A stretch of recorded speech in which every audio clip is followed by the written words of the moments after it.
the parties. Look, for the first 2 years after Joe Biden was elected, the Democrats were in the majority in the House and the Senate. And look at what we got done. We got the biggest infrastructure package through in forever. We got the biggest climate package through in the history of the world. We got a 15% minimum corporate tax. We got through $35 insulin. We got a cap on what seniors are going to spend on their prescription drugs. We got through getting rid of junk fees, many of the junk fees out there. We made a good start on getting rid of student loan debt for over 3 million people. Stuff that's about the business of governing and trying to make government work better for people. Now, the Republicans have been in control of just one house in government. And in that year and a half, what have they gotten done? Yeah. Well, they nearly pushed us over the cliff on not raising the debt ceiling, and they nearly shut down the government because they couldn't fund it.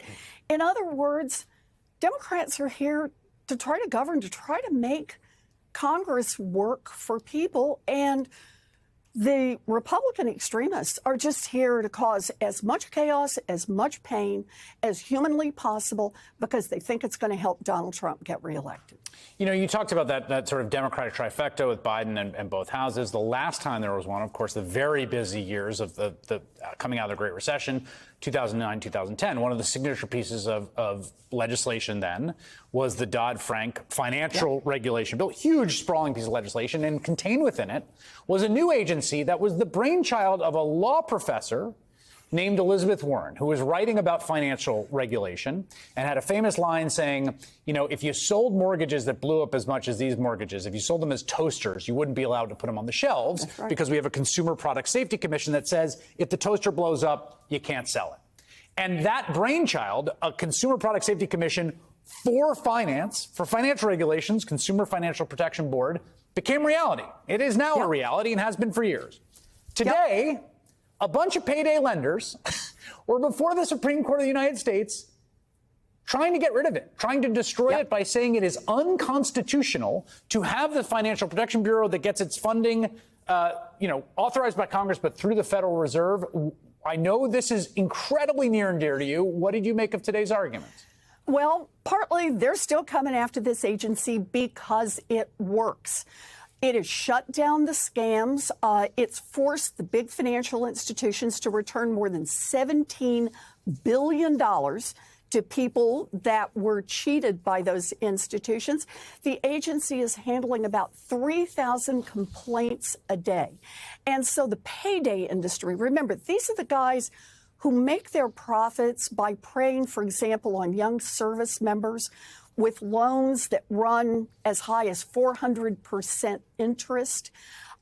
They have sued the agency and lost, sued the agency and lost, sued the agency and lost. And now this is their Hail Mary. They claim that the agency is unconstitutional because it's not funded through appropriations. And they say that's no good. Here's the problem, though, with that.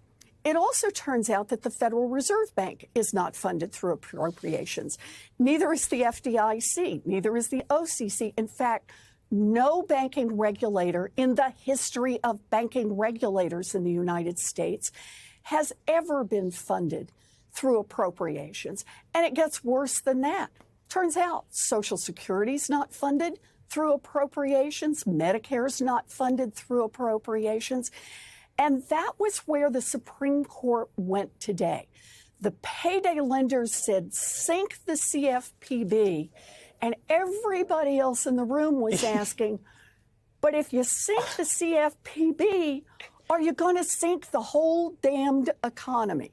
And the answer to that question is, yeah, that's the risk you run. And that's what today's debate was all about. Yeah, I mean, it's like, I understand why you loan sharks may not like an agency that regulates things like interest, but like, are we going to mess around and declare the Federal Reserve unconstitutional, which seems dangerous? Like, it just seems like they are treading in very, very dangerous waters with this argument, which at least had enough of a sympathetic hearing that it got up to the court. But the questions in oral arguments today seem pretty skeptical. Yeah. Yeah, but you know, part of what helped that along, I just want to give a little shout out here.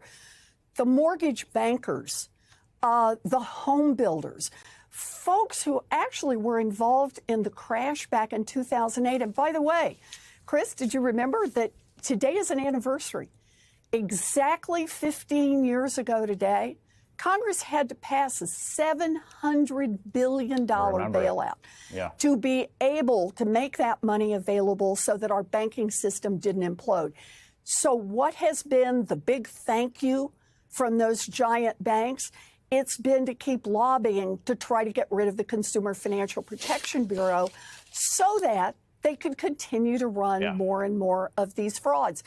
And today, what people were pushing on the Supreme Court was to say, if you decide that this funding mechanism for the CFPB is unconstitutional, you really run this risk of blowing up the whole system. And that's when I said, even the mortgage brokers said, don't do this. This is dangerous. Senator Elizabeth Warren, thank you so much for your time tonight. Appreciate it.